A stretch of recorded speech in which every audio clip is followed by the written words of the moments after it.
Okay, Hare Krishna. It's so nice to see all of you here. I didn't realize Friday night maybe is a little difficult for everybody to come, but it was the only night I had, and I thought it was better than Saturday night. So here we are, Hare Krishna, better for worse. Uh,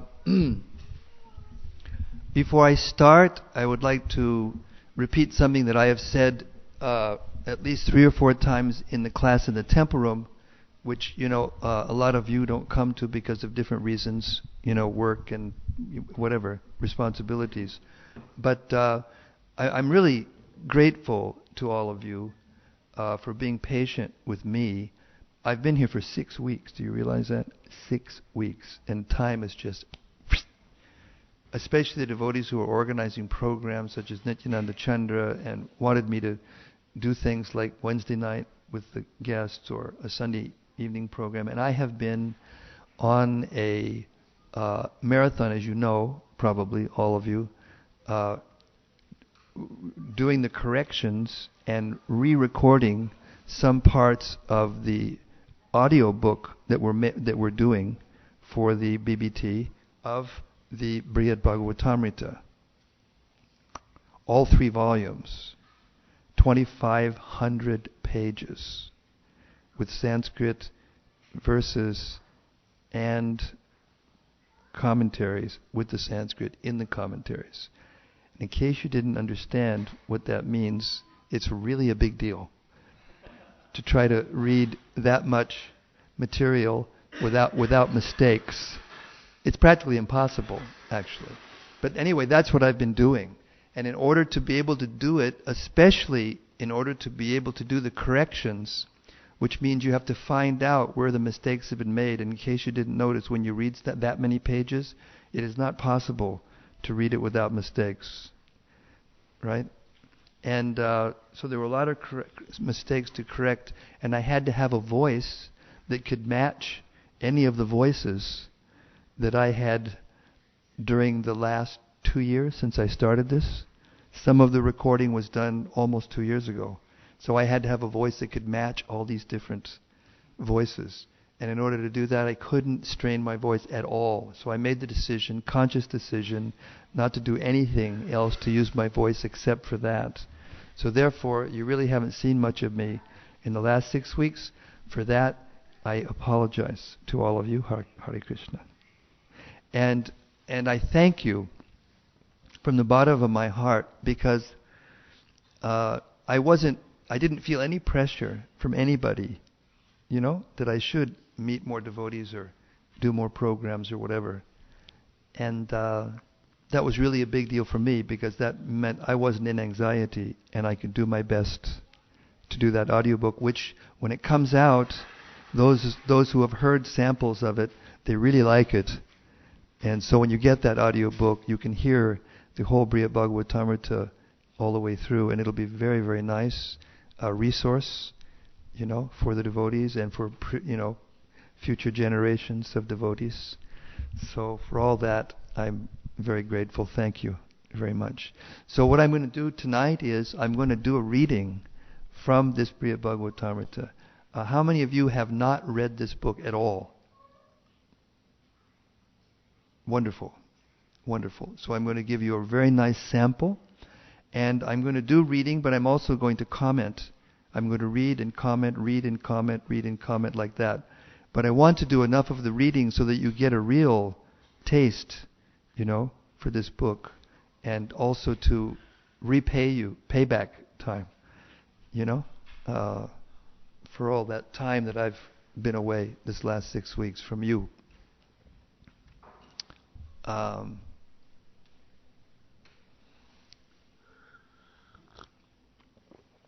already realizing why I had to not do programs, because my voice is changing already.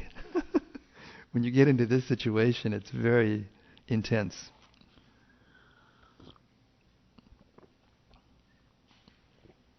So I have a habit, don't mind. My habit is I chant certain prayers before I speak, because it prepares my heart. And it also prepares the atmosphere. So if you just bear with me while I chant these prayers, and then we'll start the reading. Thank you. Hare Krishna. Om Ajnana Timidandasya Gyananjana Shalakaya Chakshurun Militam Jena Tasmai Shri Gurave Namaha.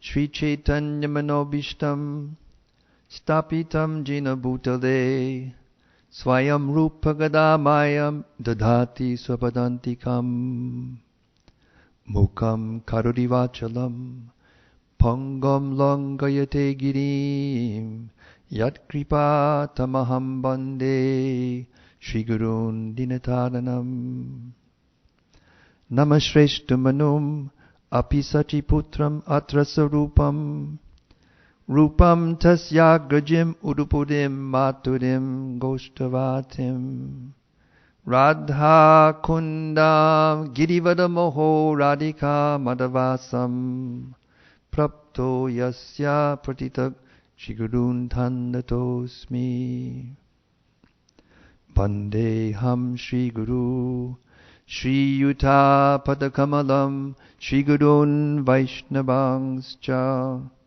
Shri Rupam Sagrajatam Sahagana Raghunathan Vitam Tam Sajivam Sadvaitam Sadvadutam Pudijana Sahitam Krishna Chaitanya Devam Shri Radha Krishna Padan Sahagana Lalita Shri Vichakanvitangscha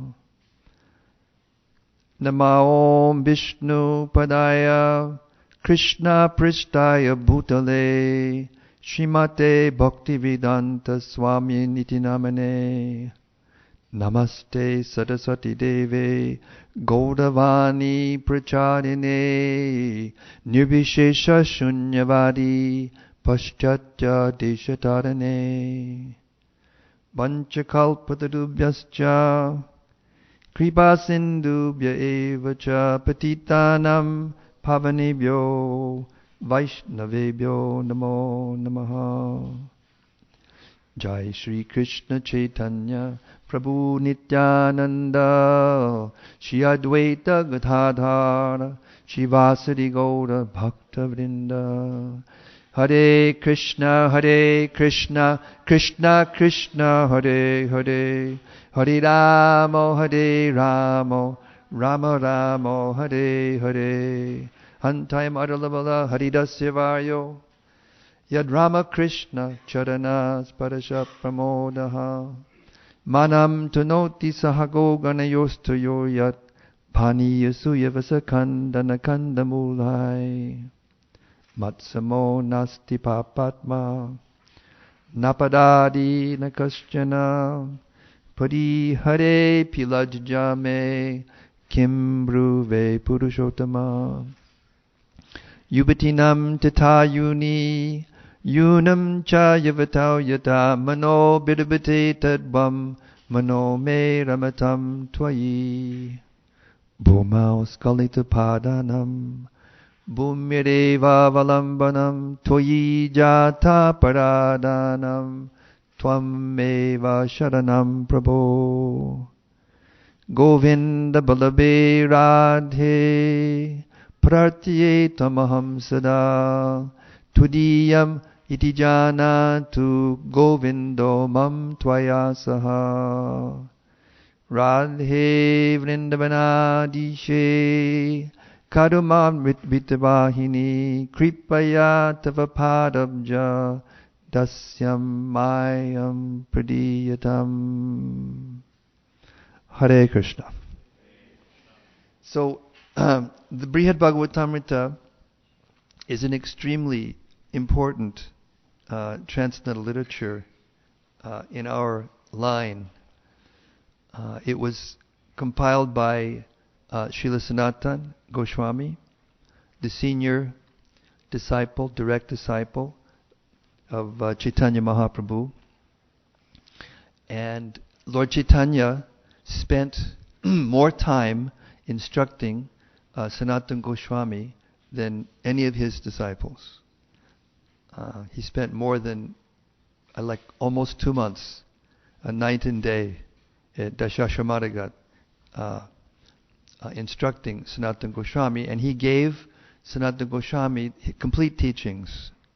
You know that Lord Chaitanya selected various devotees to specialize, actually. Like Raghunath Das Goswami, he demonstrated through Raghunath Das Goswami the epitome of renunciation, for instance. Through Ramananda Roy, he showed the top depth of knowledge of rasa. And also Rupa Goswami, through Rupa Goswami, he gave the deepest spiritual teachings about the relationships of Krishna and his associates in Braj. Sanatana Goswami was extremely special. He was senior. He was the prime minister, practically, in the government of Nawab Shah in Bengal at the time. It was a Muslim government. And because he was coerced, actually, it was a very, very difficult situation then. And Sanatana Goswami and Rupa, who were then Sakara Malik and Dabir Khas, they had changed their names from Saraswat Brahmin names, because that's where they were actually born, to Dabir Khas and Sakara Malik, Muslim names. And for that reason they were ostracized from the Hindu society. And Lord Chaitanya came particularly to deliver this message that Krishna is not pleased necessarily by the following strictly of rules and regulations without genuine affection. And he showed this genuine affection for Haridas Thakur, for instance, who appeared in a Muslim family but was entitled by Lord Chaitanya, the Namacharya, the teacher by example of the holy name of the Lord. So among them all, Sanatana Goswami was extremely senior and extremely respected, and therefore Lord Chaitanya chose him to describe the full philosophy of Krishna consciousness, Srimad Bhagavatam, and in a very special way, in a very, very special way.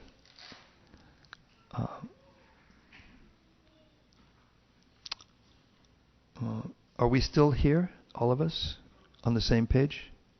It's not too much, not restless? It's okay? Okay.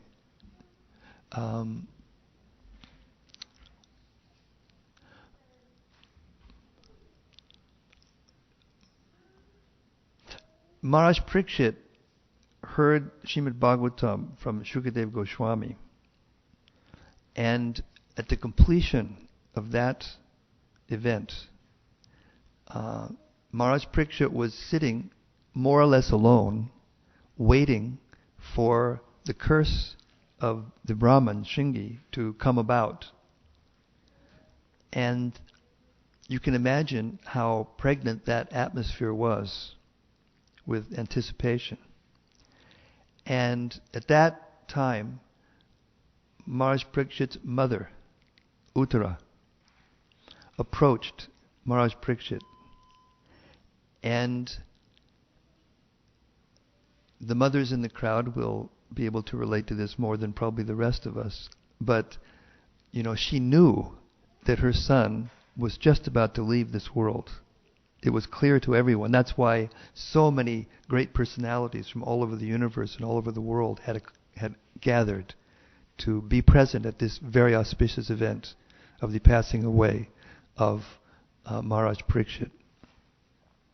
So, you would expect a very tearful and emotionally surcharged atmosphere between the son and the mother. But Uttara was so exalted, she was such an exalted Vaishnavi, that when she approached him, she asked one question. Well, she asked more questions, but the first question that led to the other questions was, what did Shukadev Goswami say to you? She wanted to hear the Bhagavatam, and it means that there were so many people. They didn't have microphones in those days, 5,000 years ago. So there were so many personalities there, so many auspicious personalities, that not everyone could hear directly. So she was asking, what did he say? So there was Parikshit Maharaj, and he had to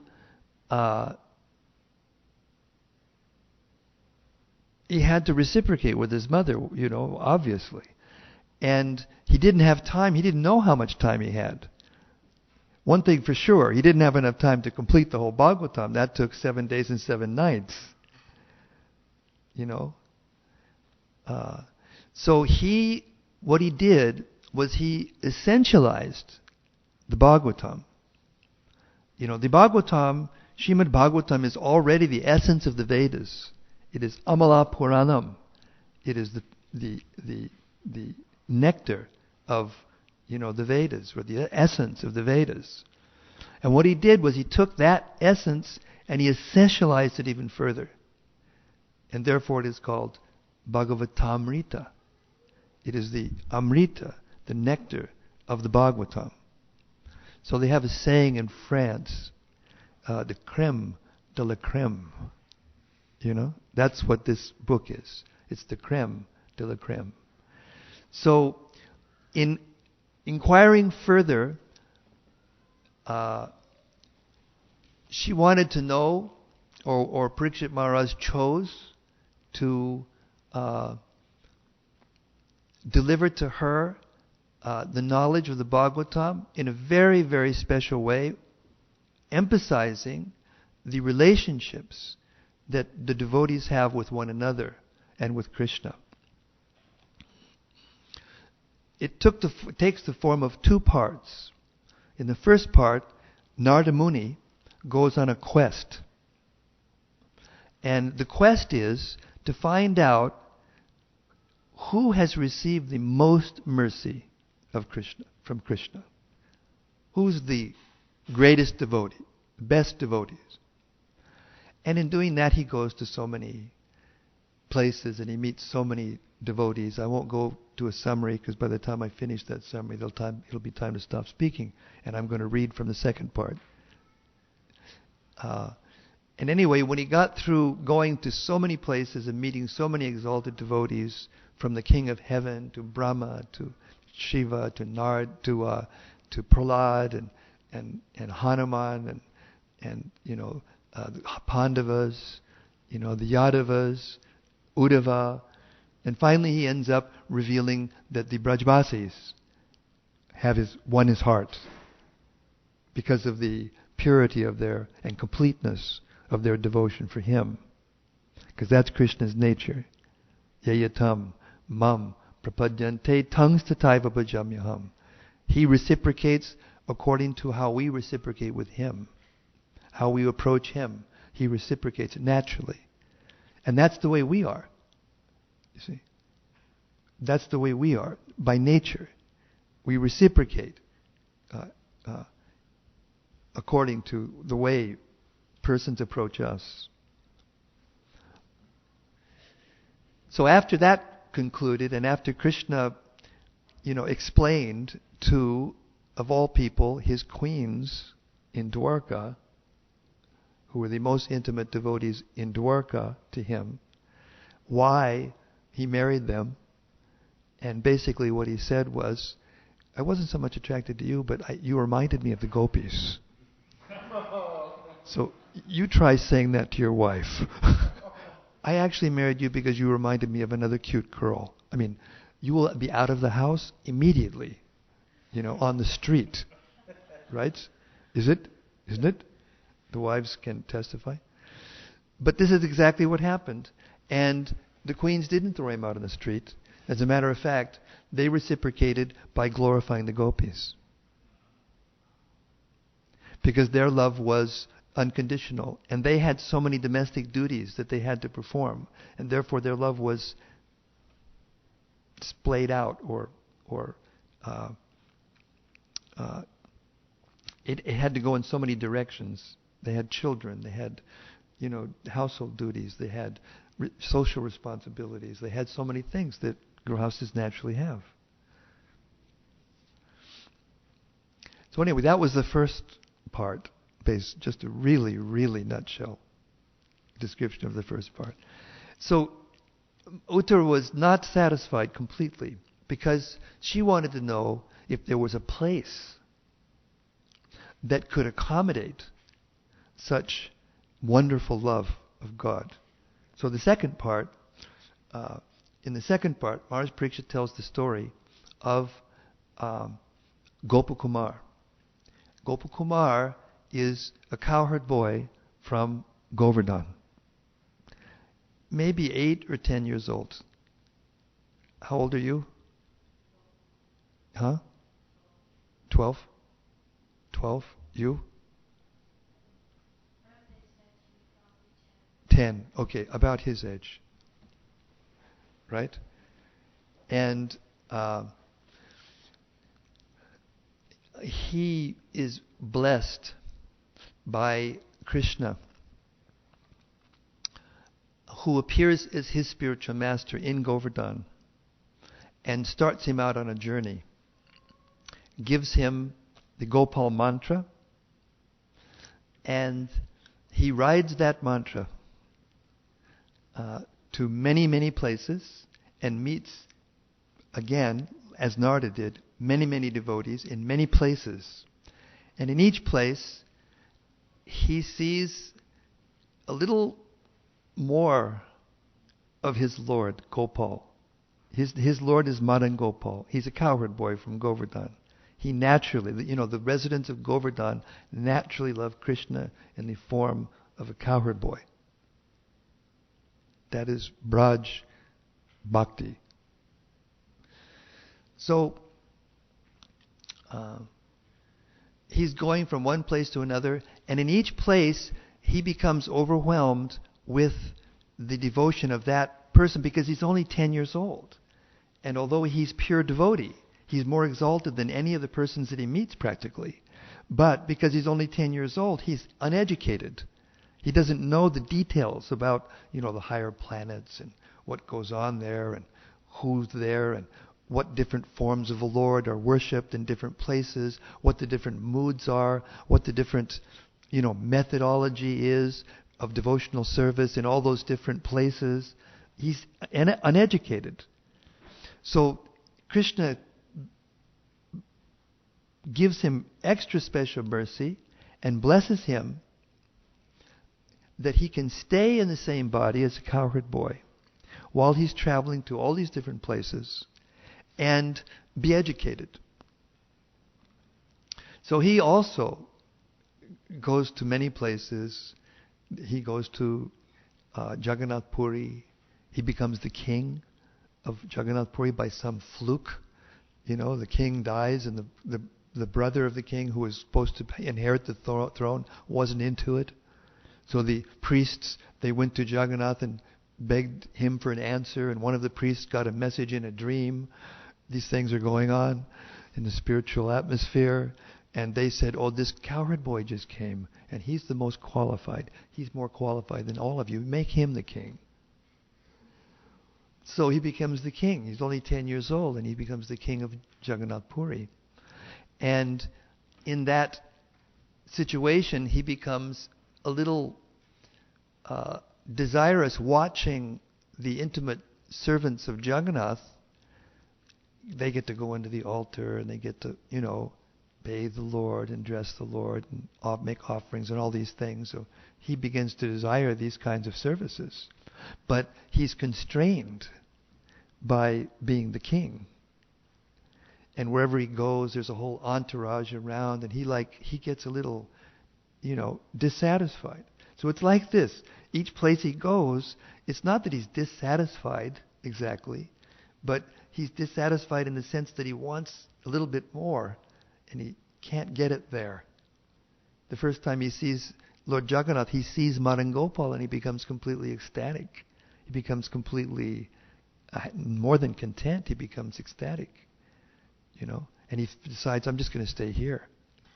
But then because of these circumstances that unfold, right, he becomes distracted from that desire to be able to be more intimate with the Lord, and he decides better to go back to Vrindavan. And finally he gets this message directly from Jagannath, and he goes back to Vrindavan. Anyway, there's a story that goes on. And from there he goes to higher planets. He meets Indra. He becomes Lord Brahma. Same thing. Lord Brahma has something happen to him, and he has to run away, right? So he becomes Lord Brahma for some time, and he, sends pure devotees everywhere to fill up the universe with devotional service. But in each one of these cases, he doesn't become completely satisfied, but he becomes a little more satisfied and educated as he's moving along. And finally, he comes to Vaikuntha.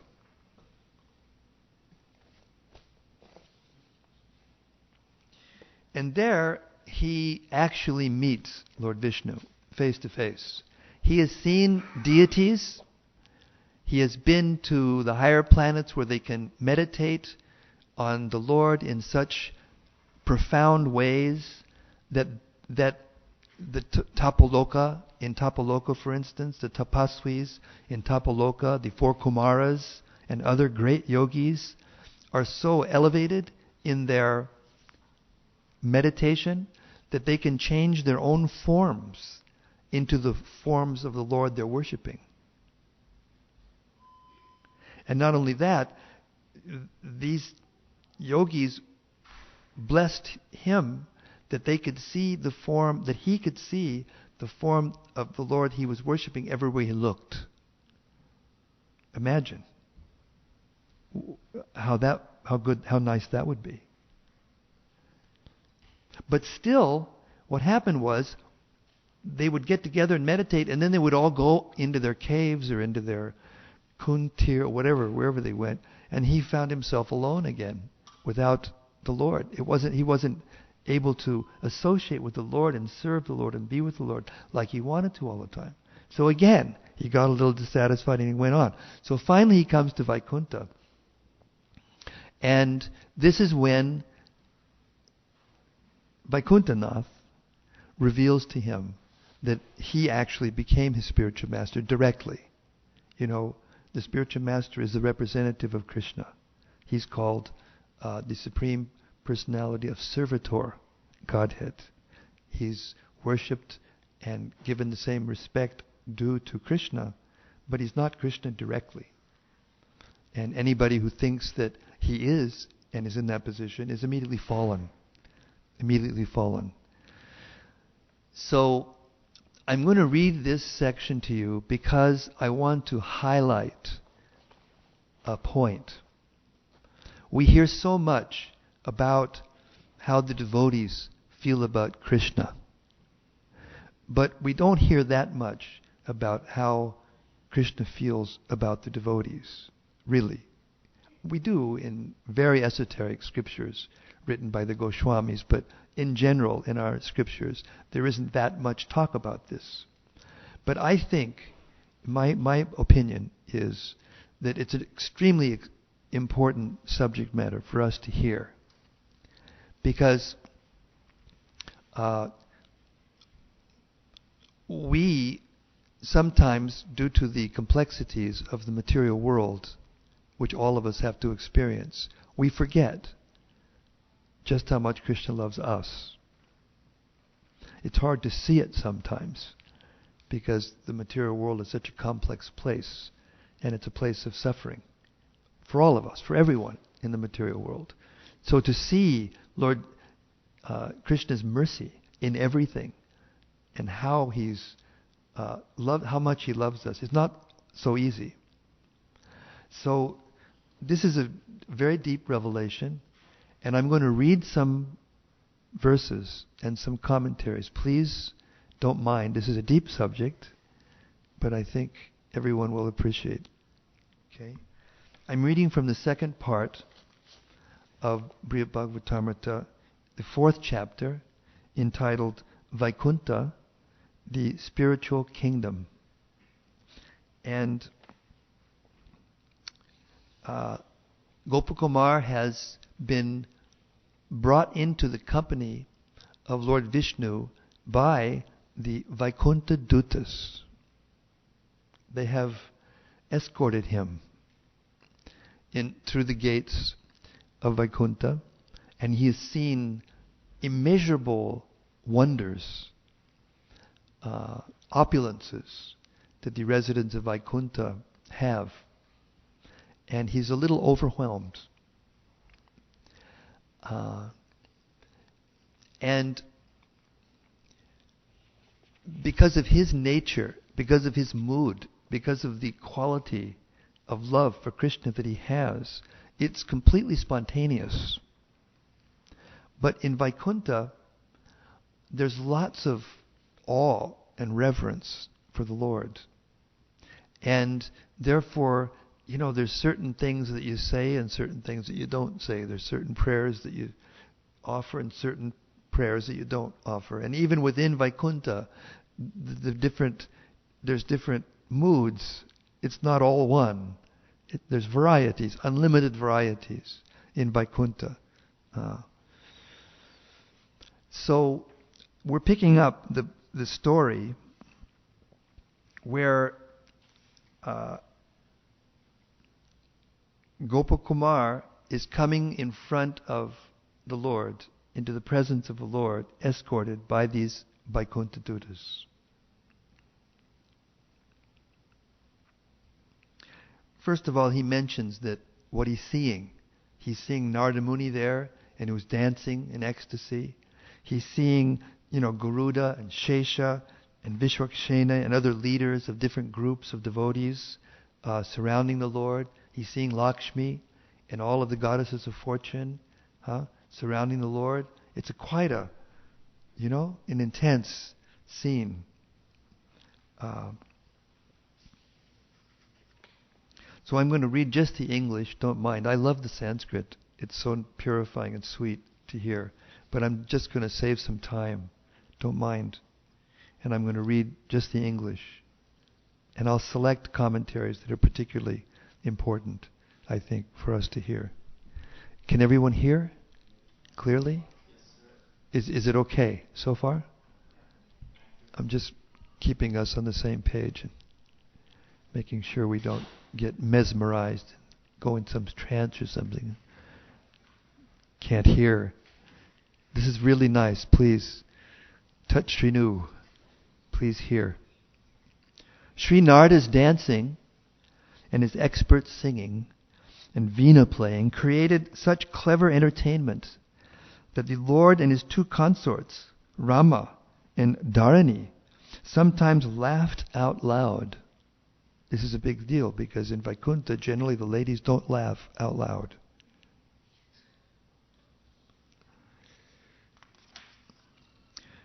To add to the special ecstasy of his devotees, whose hearts were fixed only on him, from time to time the Lord extended both his lotus feet as a way of offering himself. In this way he exhibited his splendor. The fullness of the ecstasy of this sight brought on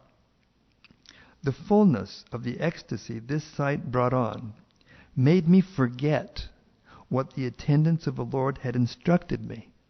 Now, what this means is that they had instructed Gopakumar what to say, what to do, where to stand, where not to stand, how to... like that. I cried out again and again, "Oh Gopal, my life and soul!" And I ran to embrace the Lord. He's a 10-year-old cowherd boy. Commentary. Having chanted the 10-syllable mantra of Lord Gopal for so long, Gopakumar was used to worshipping the Lord with natural spontaneity. And now he impulsively expressed his love in a way unusual for Vaikuntha. Forgetful of all ideas of awe and reverence, he ran forward with open arms to embrace his Lord. The other day I came over here for lunch, and I sat there and the two boys just came running over to me. Oh, Maharaj! Running over here. Gave me a big hug. And when I go over to Tikshu's house, the same thing happens with the kids there, especially the little ones. This is very pleasing. Huh? It's very pleasing. When a kid just comes to you and just opens their arms and just wants to give you a hug, just spontaneous, nothing's more pleasing, right? Isn't it? Because there's nothing, there's nothing behind it. It's just pure expression of affection.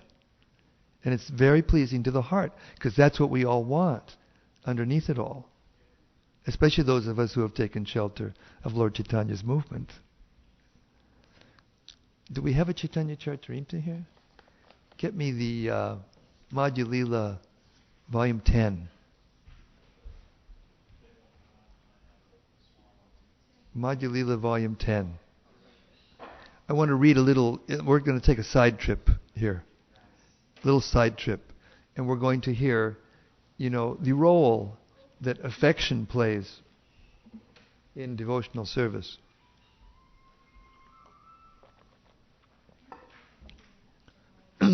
Excuse me? I'm not talking about volume, I'm talking about chapter. No, we're way far. This is 24, 23. I need chapter 10.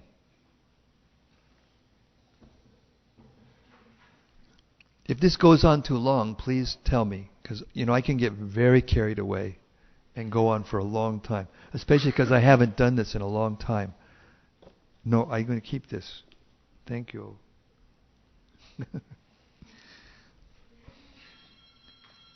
Okay.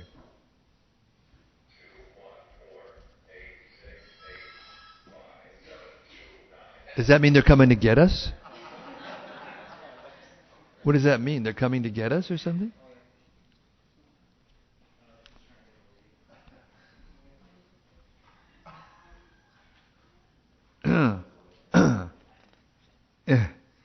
I'm reading a prayer that Sarup Damodar offered to Lord Chaitanya when he first became united with Lord Chaitanya. When Lord Chaitanya took sannyas, there was a brahmachari named Purushottam in Navadvip. And he was later to become Sarup Damodar and the very intimate associate of Lord Chaitanya. And when Lord Chaitanya took sannyas, this Purushottam was completely renounced and completely in love with Lord Chaitanya, head over heels. So when Lord Chaitanya took sannyas, he went mad in separation from Lord Chaitanya. He went to Varanasi and he took initiation from a Mayavad sannyasi who gave him the name Sarup. There's different names of brahmacharis that take initiation from particular names of sannyasis in the Shankar Sampradaya. Saraswati, Tirtha, Ashram, Bharati, like that. And, the name of the brahmachari that he got from the sannyasi, he took the name Sarup. So then, he found out that Lord Chaitanya came back from South India and had set up his headquarters in Jagannath Puri. And as soon as he heard that, he took permission from his spiritual master and just made a beeline for Jagannath Puri. So,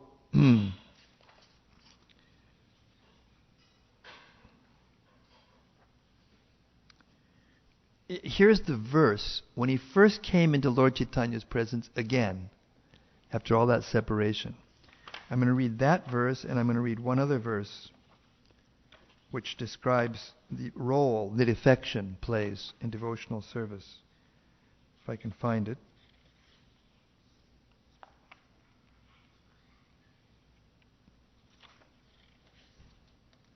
Yeah. Okay. Got it. He lon du nita ke daya bishadaya pranmilat amodaya samyach chastra vibhadaya rasadaya chitrarpiton madaya shashat bhakti vinodaya samadaya madhurya madhyadapi Sri Chaitanya Daya Nideta Vadaya Bhuyat Amandodaya. O Ocean of Mercy, Sri Chaitanya Mahaprabhu, let there be an awakening of your auspicious mercy, which easily drives away all kinds of material lamentation. By your mercy, everything is made pure and blissful. It awakens transcendental bliss and covers all gross material pleasures. By your auspicious mercy, quarrels and disagreements arising among different scriptures are vanquished. Your auspicious mercy causes the heart to jubilate by pouring forth transcendental mellows. Your mercy always stimulates devotional service, which is full of joy. You are always glorifying the conjugal love of God. May transcendental bliss be awakened within my heart by your causeless mercy. That's Swarup Damodar to Lord Chaitanya. Let me read the purport by Srila Prabhupada. With your permission. Granted? Thank you. This important verse, quoted from Sri Chaitanya Chandrodayanatika 8:10, specifically describes the Lord's causeless mercy. Srila Bhaktisiddhanta Saraswati Thakur explains that Sri Chaitanya Mahaprabhu, who is the most magnanimous personality of Godhead, distributes his causeless mercy in three ways to the conditioned soul. Every living entity is morose in the material world because he is always in want. He undergoes a great struggle for existence and tries to minimize his miserable condition by squeezing the utmost pleasure out of this world. However, the living entity is never successful in this endeavor. While in a miserable condition, a person sometimes seeks the favor of the Supreme Personality of Godhead, but this is very difficult for materialistic people to obtain. However, when one becomes Krishna conscious, by the grace of the Lord, the flavor of the lotus feet of the Lord expands. And in this way, a materialist may gain freedom from his miseries. Actually, his mind is cleansed by his transcendental connection with the lotus feet of the Lord. At such a time, one is enlightened by the loving service of the Lord. There are many different kinds of scripture, and by reading them one often becomes puzzled. However, when one receives the mercy of the Lord, his confusion is mitigated. Not only are scriptural disparities resolved, but a kind of transcendental bliss is awakened, and in this way one is fully satisfied. The transcendental loving service of the Lord constantly engages the conditioned soul in serving the Lord's lotus feet. Through such fortunate engagement, one's transcendental love for Krishna is increased. One's position is thus purified, and one is filled with transcendental bliss accompanied by the spirit soul's jubilation. Thus, the transcendental, causeless mercy of Lord Krishna is manifest in the heart of the devotee. At such a time, material needs no longer exist. The lamentation that invariably accompanies material desires also vanishes. By the grace of the Lord, one is elevated to the transcendental position, And then the transcendental mellows of the spiritual world are manifest in them. One's devotional service then becomes firm, and one engages in the Lord's transcendental loving service with great determination.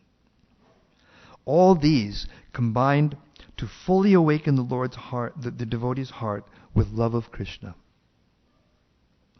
In the beginning, a conditioned soul is bereft of Krishna consciousness and is always morose in his material activities. Later, by associating with the pure devotee, one becomes inquisitive to know the absolute truth. In this way, one begins to engage in the transcendental service of the Lord. It is by the Lord's grace that all misconceptions are vanquished and the heart cleansed of all material dirt. It is only then that the pleasure of transcendental bliss is awakened. By the Lord's mercy, one is finally convinced of the value of developing devotional service. When one can see the pastimes of the Lord everywhere, he is firmly situated in transcendental bliss. Such a devotee is relieved of all kinds of material desires, and he preaches the glories of the Lord all over the world. Krishna consciousness activities separate one from material activities and the desire for liberation. At every step, the devotee feels himself connected with the Supreme Personality of Godhead. Although such a devotee may sometimes be involved in household life, I'm saying that a little loudly because most of us in this room are householders. I'll repeat it.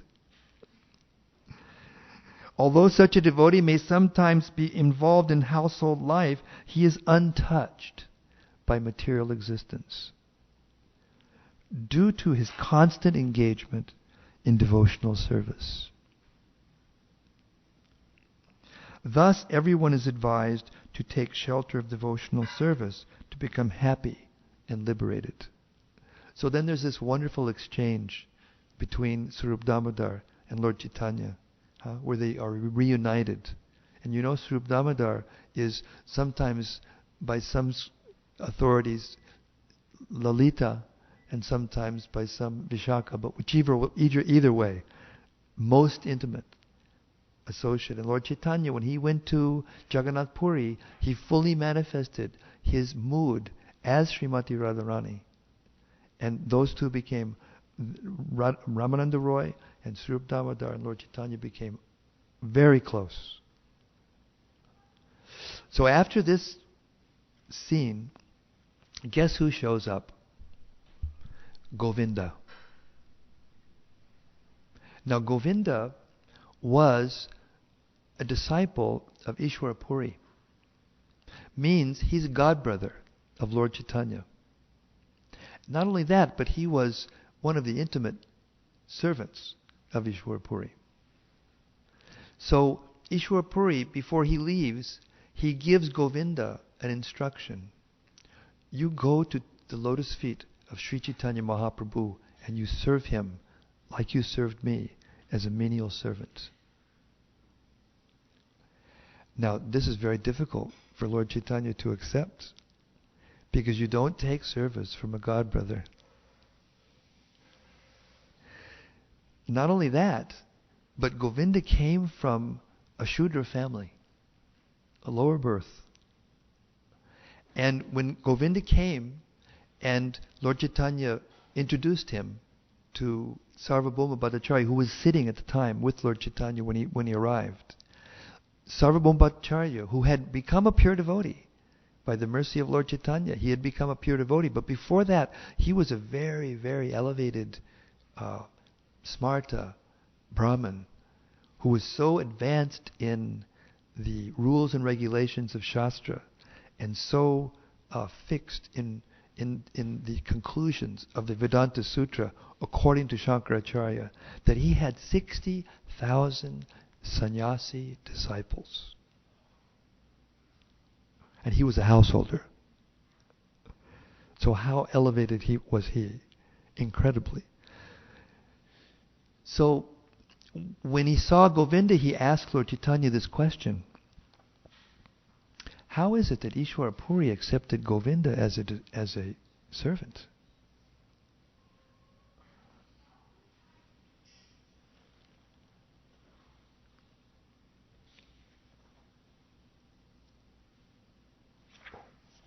Sorry, I lost my place. Sorry. This was Lord Chaitanya's reply. Are you still with me?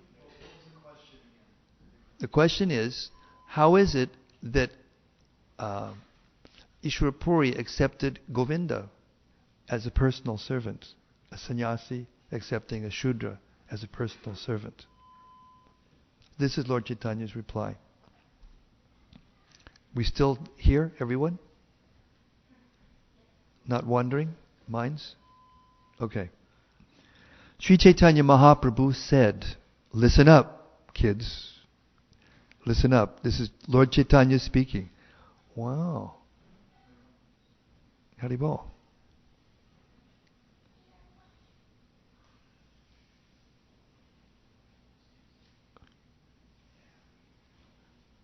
Do you want to take a seat? Oh, this is good. This is good. My God brothers just walked in a time when I'm talking about this subject. It's very sweet.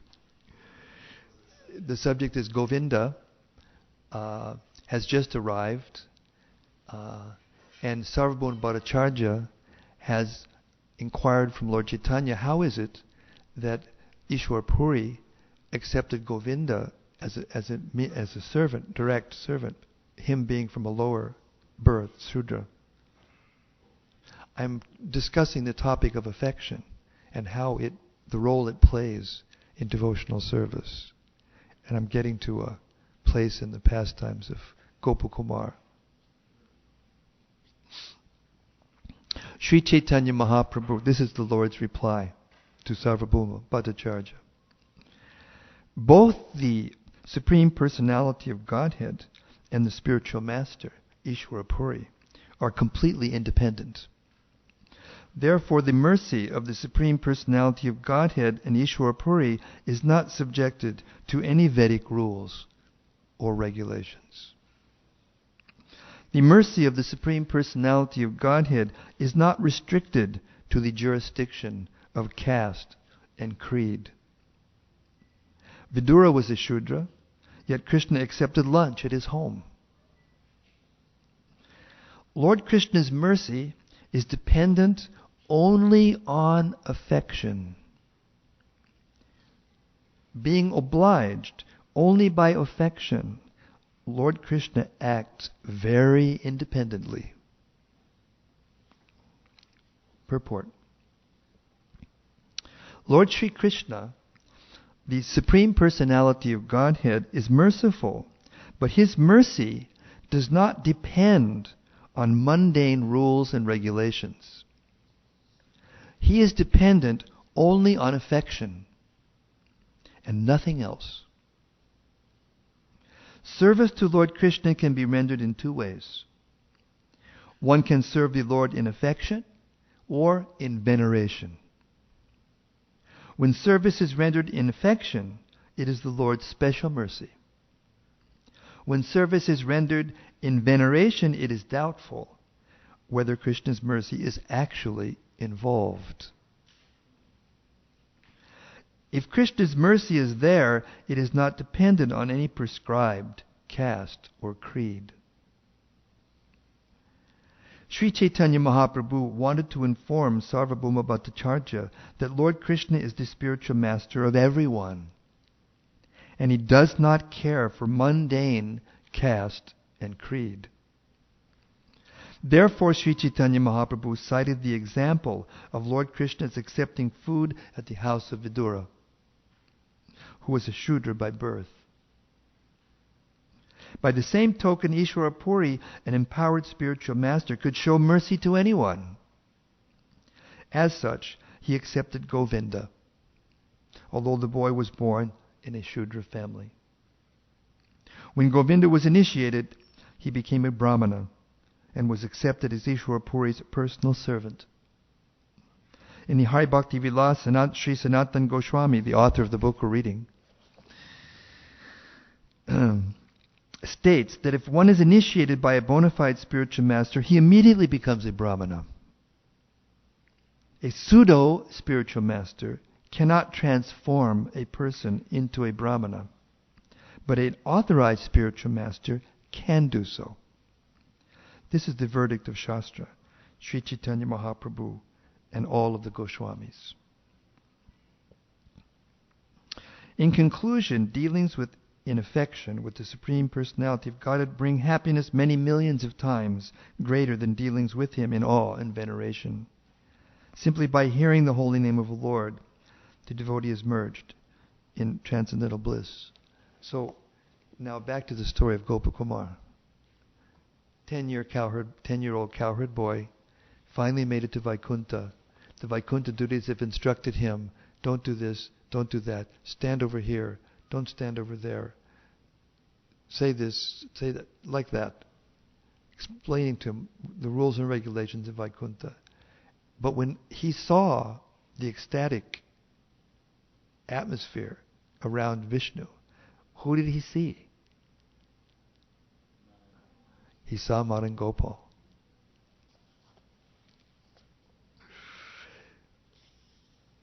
Therefore he cried out again and again, "O Gopal, my life and soul," and ran forward to embrace the Lord.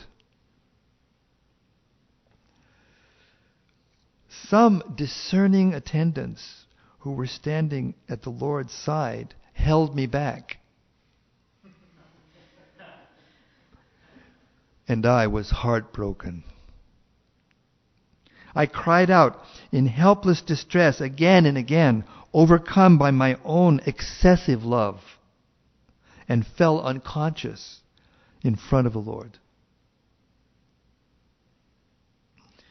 With some effort, those attendants lifted me up, and after some time I regained consciousness. I wiped away with my hand the flood of tears that blocked my sight, and with difficulty I finally opened my eyes. Then I heard the Lord, that best of merciful persons, tell me in a deep, gentle voice, "Please come back to your senses, my dear boy. Come here, quickly." Commentary. From the moment Gopakumar fell unconscious, Lord Narayan had been calling to him. But Gopakumar was able to hear him only after regaining consciousness. Got it? You can't hear the name until you regain your consciousness. You can't chant mechanically. You can only chant in Krishna consciousness and only hear the Lord in Krishna consciousness. That's why the kirtan is so important, because the kirtan is so powerful. It smashes or interrupts that flow of materialism. It's always running through our minds and wakes us up, gives us an opportunity to taste the name.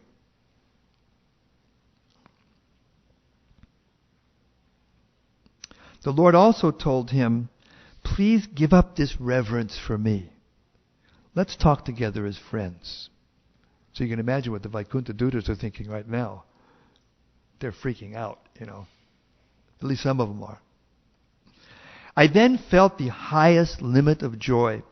I danced all around as if seized by madness and stumbled about, but with great endeavor the Lord's servants calmed me down, and at last I awakened from that trance. The Supreme Lord said, "Welcome, welcome, my dear boy. I am fortunate, most fortunate, to meet you here. For so long I have been eager to see you." Now we're going to hear how Krishna feels towards his devotees, which was the theme of this talk. This is Lord Vishnu. It's actually Krishna. It's Madan Gopal actually talking to Gopakumar.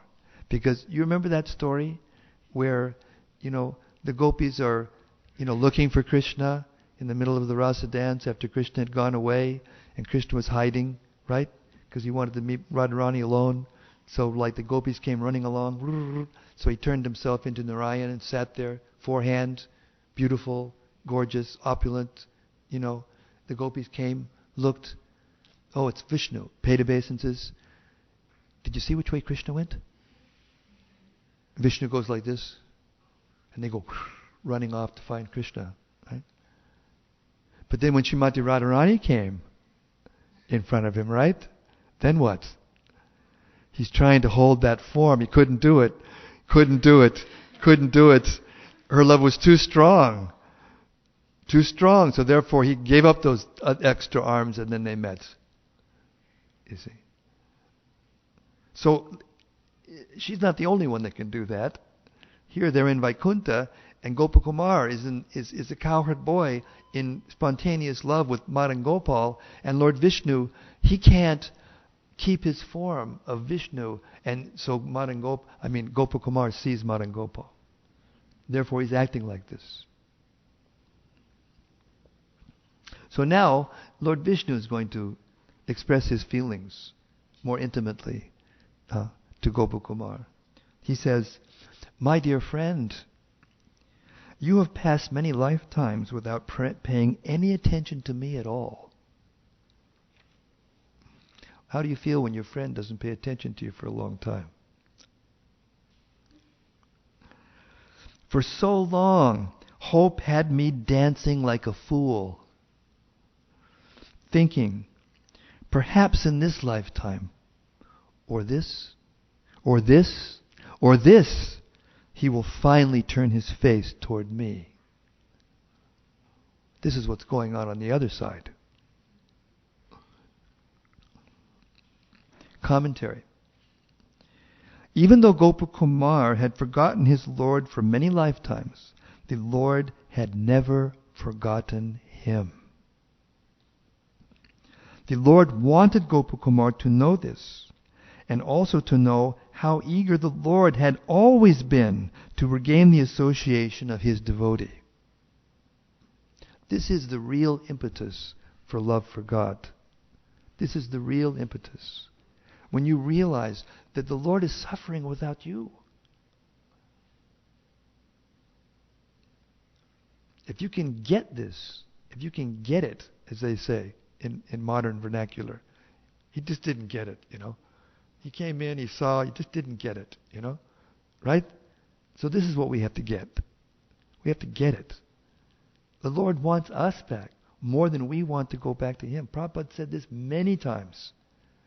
Not only that, the Lord's bringing us back and we're kicking and screaming the whole way. It's like trying to get, Chaitanya or Neela or, Nadia to do something they don't want to do. No. No, you got to come on. No. Right? Isn't it Chaitanya? Huh? So this is the way it is. You got to get this. You got to get this point to get serious about devotional service. So now he's continuing. This is not all. But I could find no pretext on which to bring you to my abode, dear brother, and still follow the timeless laws that I myself have created. Now here, this is a very deep point. This is a very deep point being given by Vishnu himself. How it is that the material world is like it is. Listen to this commentary. Ready? Ready? Since the Supreme Lord is all-powerful, why didn't He simply find a way to bring Gopakumar to Him sooner? How many times have you asked this question? The Lord establishes the laws of the universe, which are enunciated in the Vedas and other scriptures, and He chooses to adhere to His own restrictions. He chooses.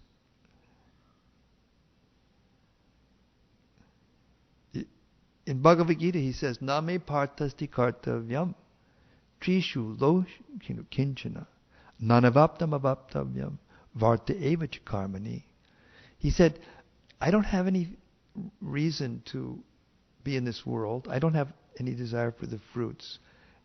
I don't have to follow any rules and regulations. I'm free. But I follow them. Because if I don't, then others will follow me. Because that's the nature of this world. You follow the leader. And who's the deeper leader than Krishna? Nobody. So he says, therefore I choose to follow. So that people don't get the wrong idea. As long as living entities want to control and enjoy their own world, he does not interfere. So as long as we're into the material world, as long as we're into enjoying the material world, Krishna will not interfere. Otherwise, love could not exist. No one can force another person to love them. Love is voluntary and spontaneous. Only when they show by calling out his names that they want to return to him does he again reveal himself.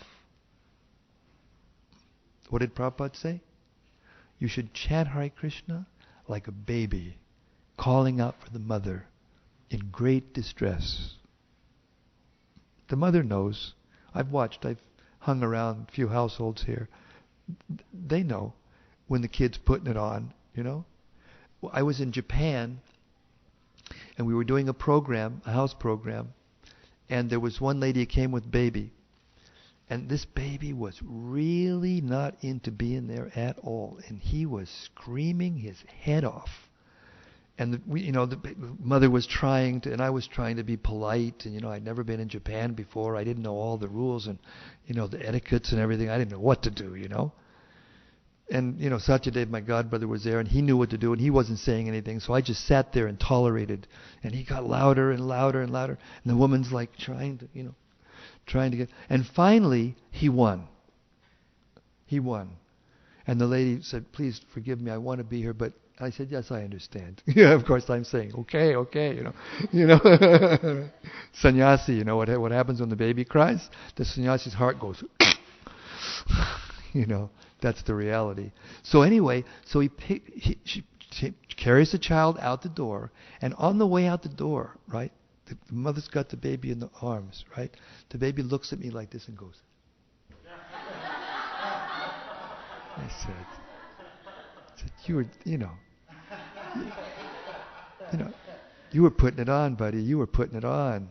But the mother knows, the mother knows when it's really a put on or not. In that particular social circumstance, there was nothing she could do. But the mother knows when the baby's really crying. So Krishna knows.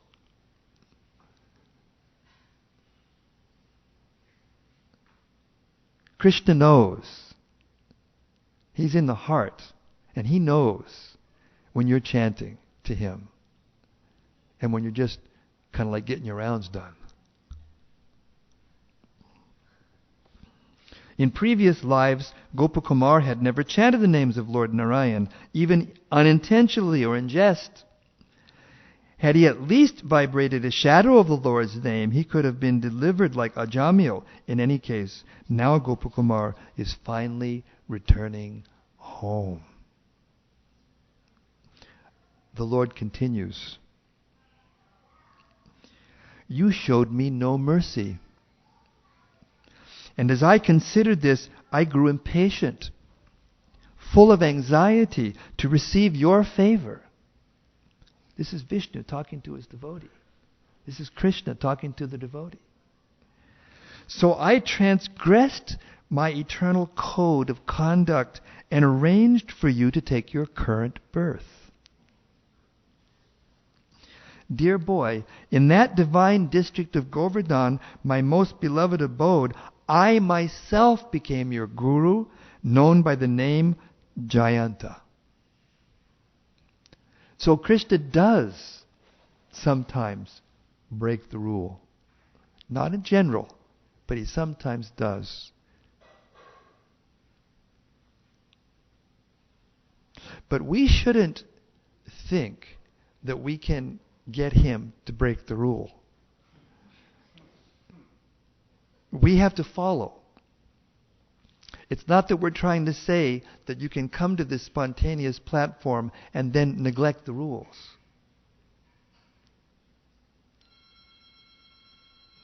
Sakta karmanya vidbang se yata kurvanti bharata koryad vidbang tata shaktis chakirshu lokasangraham. Krishna says to Arjuna in the Gita, Sakta karmanya vidbang so. One who is attached acts in a certain way. Sakta karmanya yata kurvanti bharata. And those who are unattached, they act in the same way. Why? Chakirshu lokasangraham. For the benefit of others.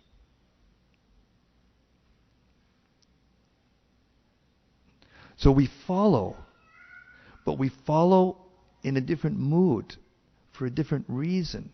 We have to be strict in the rules and regulations. Now we have our head pujari is here. We need, please, obeisances. You know, I watched her the other day. Somebody had dressed, and excuse me, I didn't mean to embarrass you. I always do this, just tolerate, okay? Just tolerate. Just tolerate. And, she was, the pujari was looking, and she was going, now this, this, that. She's training, it's so sweet to watch. Very nice to watch. Training how to do it just so pleasing to Krishna.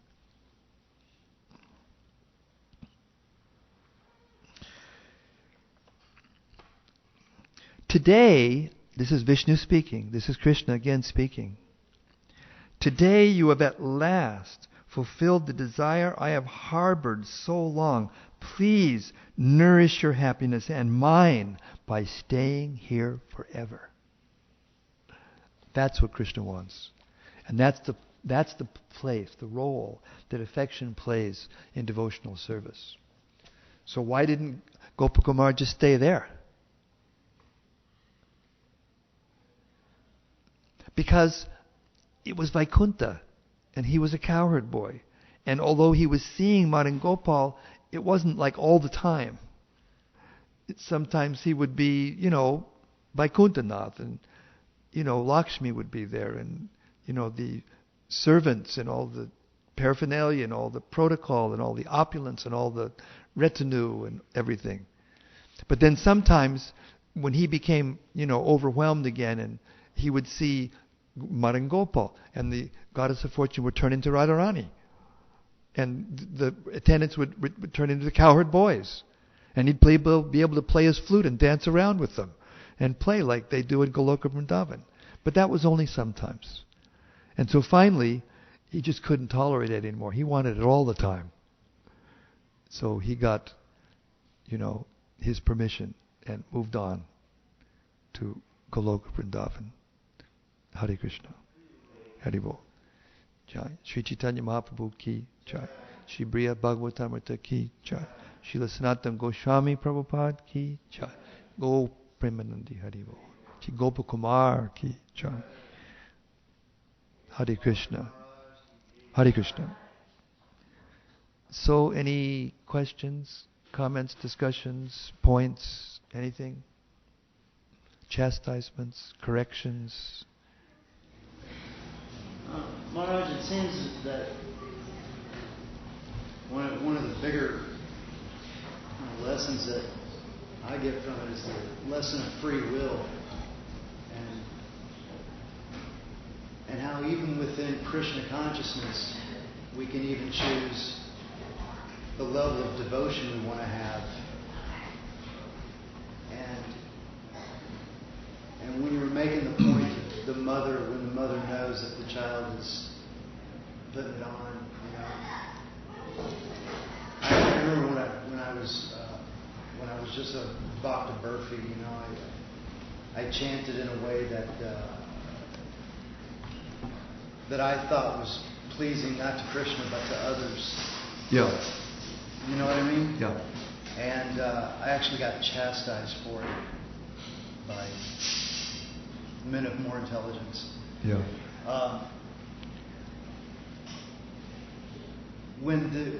So my question is, when it seems that the spontaneity of love actually goes above free will because it's spontaneity, you know? It's like this dual thing I can't understand. Like, do I have the free will to love more? But how do I get to that? It's just the opposite of what you're thinking. It's just the opposite of what you're thinking. The pure love of God, spontaneity facilitates the love of God. It's not that it interferes with it. It's just the opposite. And the reason is because we're mostly forgetful that it's a two-way street. It's a two-way street. The Lord is reciprocating according to the degree of affection that we can muster at the time, that we can show. And this is what this pastime is showing, this Gopakumar pastime. Because, as he goes along, he sees different deities, he sees different incarnations, he sees different methods of worship, he meets all kinds of levels of devotees. But what he sees in those incarnations is his Madan Gopal, or he sees some similarity, but it's not the full thing. So it's not that he goes on to the next place out of disgust.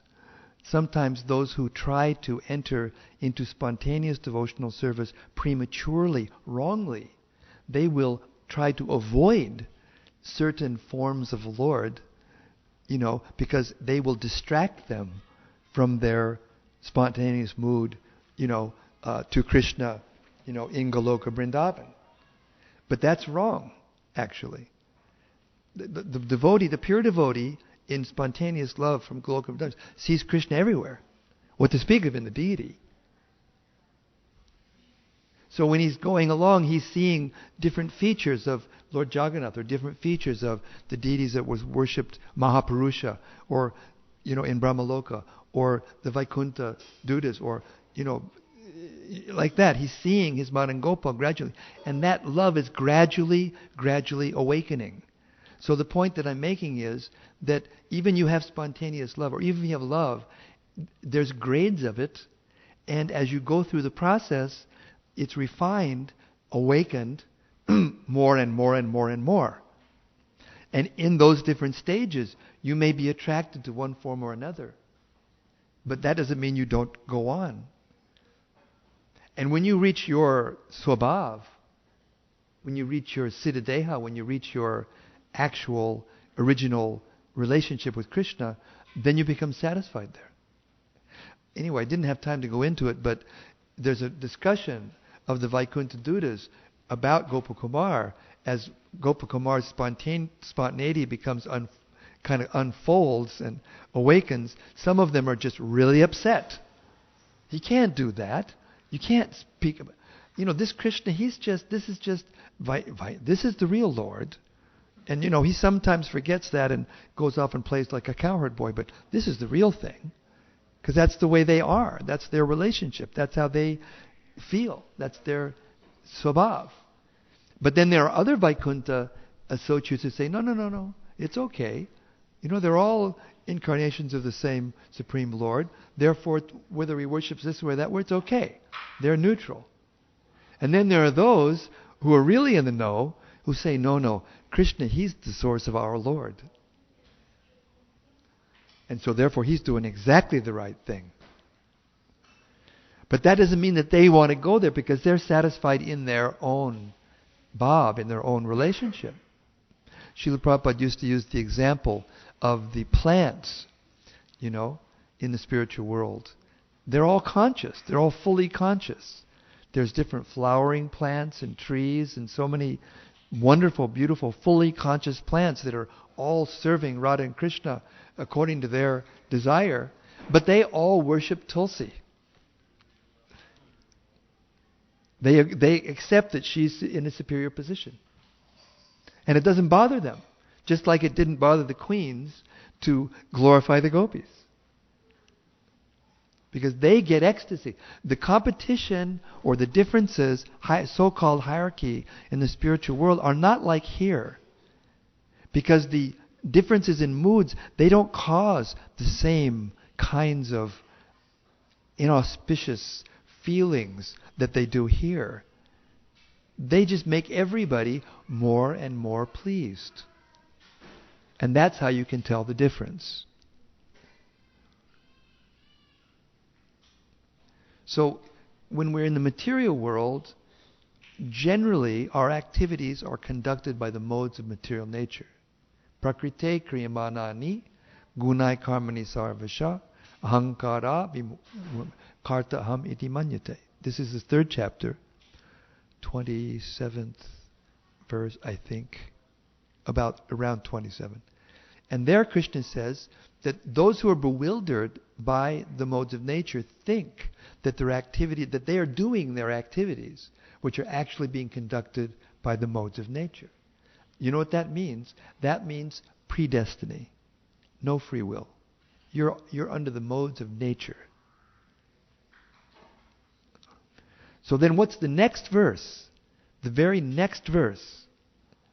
We're talking about free will.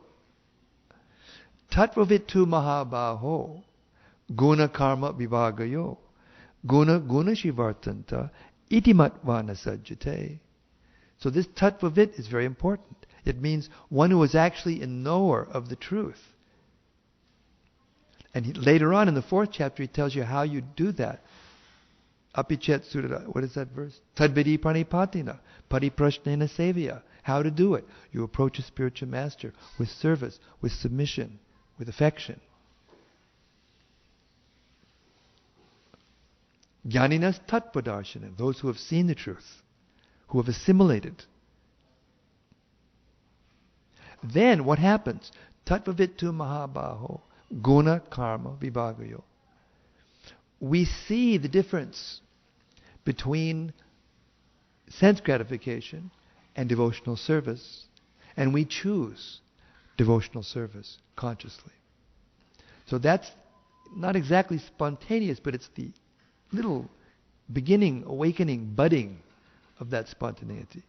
And from there, it grows, unfolds. And this is what the pastime of Gopakumar is showing. How that relationship unfolds and gets more and more spontaneous until finally he achieves Goloka Vrindavan. So that spontaneity doesn't interfere with the love, or the love doesn't interfere with the spontaneity. It's just the opposite. They both facilitate one another.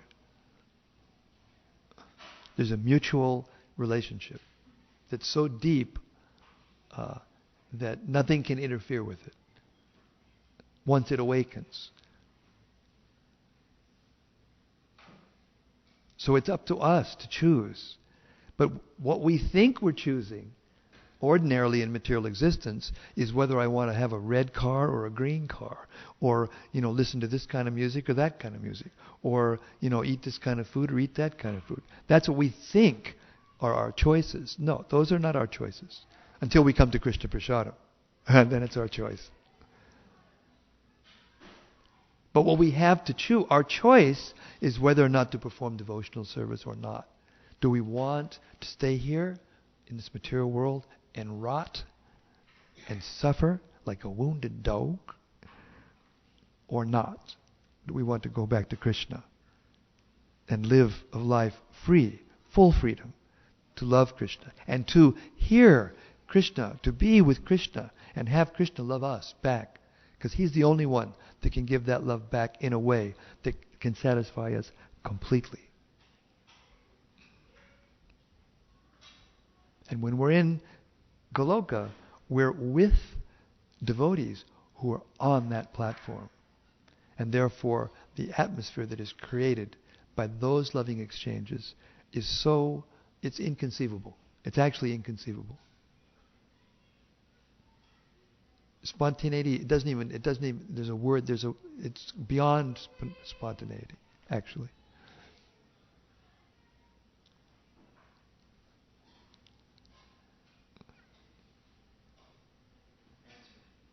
Thank you. Hare Krishna. Okay, now to the best part of the program. We'll chant some more before we take prasad.